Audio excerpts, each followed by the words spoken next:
आप 11-12 में पढ़ते हैं, 9-10 पढ़ते हैं, 6-8 पढ़ते हैं, अगर मान लीजिए आप तीनों जगह सफल होंगे तो आपको एक सीट पे आपकी बहाली होगी। टीआरई फर्स्ट में जो गलतियां हुई थी उन गलतियों से सबक लेकर टीआरई 2.0 में हम लोग अधिक से अधिक युवाओं को सरकारी नौकरी प्रदान की। हमको पता है कि शिक्षा विभाग इस पे ये दलील देती है कि अगर किसी का 11-12 में भी रिजल्ट होता है और अगर उसको अपना गृह जिला मिल गया तो वो अपना गृह जिला चूज करेगा, चाहे उसको 9-10 में मिले, 6-8 में मिले, कहीं भी मिले। से भी हम लोग आंदोलन करेंगे। इस बार हम लोग चुप नहीं बैठेंगे क्योंकि हम लोग पे बहुत अत्याचार हुआ है और हम लोग अच्छे से इस बार सबक सिखाएंगे। अब शब्दों में देखा जाए तो 58,000 वैकेंसी आपको दिख तो रही है जी। लेकिन जॉब कितने लोगों का हो रहा है? 5 से 7,000 लोगों का। बिहार में सेकेंड फेज की बहाली को देखते हुए परीक्षा खत्म हो गई। अब ऐसे में 1 सीट 1 कैंडिडेट की मांग अभ्यर्थी कर रहे हैं और इसको लेकर पटना के गांधी मैदान की गांधी मूर्ति के पास एकजुट हुए हैं। हमारे साथ कुछ अभ्यर्थी हैं, क्या कुछ मांग है और क्यों एकजुट हुए हैं, सीधा सीधा जुड़ेंगे, बात करेंगे, जानेंगे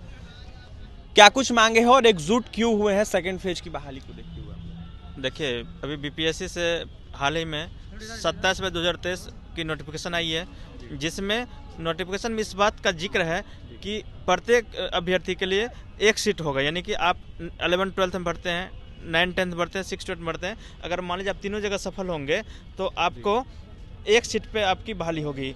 मेरा कहना है चेयरमैन साहब से, शिक्षा विभाग से, कि मान लीजिए अगर आप एक सीट पर रिजल्ट देंगे तो आप क्या कीजिए कि आप टॉप टू बॉटम रिजल्ट दीजिए। पहले 11-12 का रिजल्ट दे दीजिए, फिर काउंसलिंग करा के, फिर 9-10 का दीजिए, फिर 6-8 का दीजिए, जिससे अधिक से अधिक बच्चों का उसमें नौकरी लग सके, जॉब हो सके। लेकिन फर्स्ट फेज की बहाली में तो ऐसा कोई प्रावधान नहीं था। देखिए, जितनी भी बहालियां होती है लोक सेवा आयोग की देख लीजिए, जैसे मान लीजिए बीपीएससी की बहाली होती है, डीएसपी का, बीडीओ का, सीओ का, सबके लिए एक पद के लिए एक व्यक्ति का चयन होता है। लेकिन टीआरई 1 में जो हुआ था बहुत दुर्भाग्यपूर्ण है। एक बच्चे का 3-3 जगह रिजल्ट है। क्या एक व्यक्ति 3 जगह नौकरी कर पाएंगे? नहीं कर पाएंगे। अगर एक व्यक्ति 3 जगह नौकरी नहीं कर पाएंगे, बताइए, अब 2 सीट पर रिजल्ट दिए, 2 सीट के बच्चे का अब करियर बर्बाद किए, ये कहाँ तक नियोजित है? शिक्षा विभाग, बिहार सरकार से यही अनुनय विनय रिक्वेस्ट है, कृपया एक बच्चे के एक जगह रिजल्ट दीजिए, टॉप टू बॉटम रिजल्ट दीजिए, जिससे अधिक से अधिक बच्चों का नौकरी लग सके। कि आंकड़ा नहीं दिखाना है, रिजल्ट देने की मांग कर रहे हैं ना।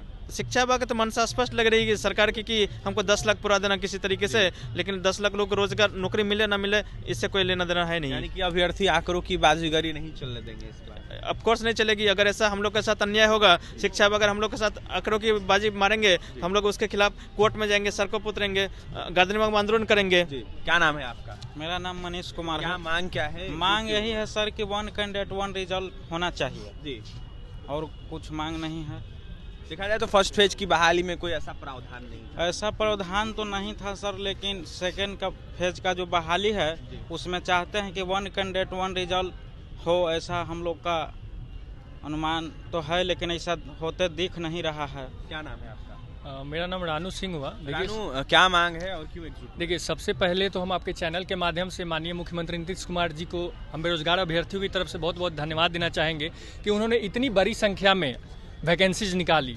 अब इस वैकेंसीज को अच्छे तरीके से इम्प्लीमेंट करने के लिए हम अपने गार्जियन माननीय अतुल प्रसाद, के पाठक सर, कन्हैया सर से आग्रह, रिक्वेस्ट, हाथ जोड़ के विनती है सर कि हम बेरोजगार अभ्यर्थियों को 1 सीट 1 कैंडिडेट, एक अभ्यर्थी का एक ही जगह रिजल्ट प्रकाशित किया जाए, जिससे अधिक से अधिक बेरोजगार युवाओं को रोजगार मिले। और ये जो टीआरई फर्स्ट में जो गलतियां हुई थी उन गलतियों से सबक लेकर टीआरई 2.0 में हम लोग अधिक से अधिक युवाओं को सरकारी नौकरी प्रदान की जाए। और सिर्फ आंकड़े, चुनावी मुद्दों के लिए आंकड़े नहीं दिखाए जाए, बल्कि धरातल पर हम बेरोजगार युवाओं को इंसाफ मिले और अधिक से अधिक नौकरी मिले। इसके ऐसा नहीं होगा तो फिर अभ्यर्थी क्या करें? देखिए, अभी तो हम अपने गार्जियन है, वो हमारे गार्जियन से गलतियां हो जाती है तो हम लोग अभी रिक्वेस्ट कर रहे हैं सर, तो हम लोग तो अभी रिक्वेस्ट ही करेंगे, लेकिन आगे अगर हमारी मांग नहीं पूरी की जाएगी तो हम लोग गर्दनी बाग में या जैसे भी हम लोग आंदोलन करेंगे। इस बार हम लोग चुप नहीं बैठेंगे क्योंकि हम लोग पे बहुत अत्याचार हुआ है और हम लोग अच्छे से इस बार सबक सिखाएंगे। क्या मांग है आपकी? देखिए, बहुत साधारण मांग है। जैसे मान के चलिए कि 200 सीट 11-12 में फिजिक्स का है, 200 सीट 9-10 में फिजिक्स का है, 200 सीट 6-8 में साइंस का है, ठीक है। और अगर 100 बच्चों का रिजल्ट 11-12 में हो जाता है, उन्हीं 100 बच्चों का रिजल्ट 9-10 में भी हो जाता है, उन्हीं 100 बच्चों का रिजल्ट 6-8 में भी हो जाता है, ऐसा किया जाए कि उनसे प्रायोरिटी पूछ लिया जाए कि आप कहाँ पे ज्वाइन करना चाहते हैं। हमको पता है कि शिक्षा विभाग इस पे ये दलील देती है कि अगर किसी का 11-12 में भी रिजल्ट होता है और अगर उसको अपना गृह जिला मिल गया तो वो अपना गृह जिला चूज करेगा, चाहे उसको 9-10 में मिले, 6 to 8 में मिले, कहीं भी मिले, साधारण सी बात है। ठीक है, तो वो जॉब तो एक ही जगह पे करेगा। इसका बहुत साधारण मतलब हम लोग का बहुत संवैधानिक और बहुत सिंपल मांग ये है कि आप 1000 सीट है, 1500 गुना रिजल्ट प्रकाशित कर दीजिए। अगर किसी को 11-12 में ही ज्वाइन करना रहे तो 11-12 में जाके वो ज्वाइन कर लेगा अपना। जब वहाँ पे वो ज्वाइन करेगा तो बाकी सारे ऑप्शन उनके लिए बंद हो जाने चाहिए। दूसरा मांग ये है, देखिए सीट तो 32,000 पे है वैकेंसी 6 to 8 का। ठीक है, अगर मान के चलिए कि फर्जी लोग आते हैं, ठीक है, इनका तो सबसे बड़ा बात यह है कि फिल्ट्रेशन सिस्टम ढंग का है नहीं। इसका एग्जाम्पल ये है, 72,000 सीट पर रिजल्ट आता है प्राइमरी का, खुद देखिएगा आप, एकदम बहुत सिंपल आंकड़ा है। ज्वाइन कितने करते हैं? 58,000। 14,000 लोग तो ज्वाइन नहीं करते हैं, तो वो 14,000 सीट गया किधर? साधारण सी बात है। अब ये 58,000 को भी, अभी और सुनिए, ये 58,000 को भी हम थोड़ा सा इलाबोरेट कर देते हैं। 28,000 नियोजित टीचर है, अनऑफिशियल आंकड़ा है लेकिन ठीक आंकड़ा है। 16,000 बाहर के हैं, यूपी वाले के। 28 और 16 आपका 40 क्रॉस यहीं पे हो जाता है। बच गया आपका 18,000। 50% महिला का रिजर्वेशन है। इस बात का पूरा गारंटी है कि उन 10,000 में से 5,000 महिला होगी। तो साफ साफ शब्दों में देखा जाए तो 58,000 वैकेंसी आपको दिख तो रही है, लेकिन जॉब कितने लोगों का हो रहा है? 5 से 7,000 लोगों का। ऑन पेपर वैकेंसी कितने है? 80,000 लोगों का वैकेंसी है। ये बातें मीडिया लोगों को, स्टूडेंट लोगों को बहुत साधारण शब्दों में समझ में नहीं आता है, लेकिन ये इतना गंभीर बात है। इसको अगर सटीकता से आप लोग अगर रखेंगे तो आप देखिए कि 80,000 जहाँ पे वैकेंसी दिखाई जाती है, वहाँ पे मात्र और मात्र 8,000 लोगों का जॉब होता है। यानी कि 1 सीट 1 कैंडिडेट की मांग आप लोग कर रहे हैं। बहुत साधारण मांग है। 200 बच्चे ऊपर भी जाएंगे, वही 200 बच्चे नीचे भी जाएंगे, वही 200 बच्चे नीचे भी जाएंगे। क्या नाम है आपका? दीपक यादव। दीपक, क्या मांग?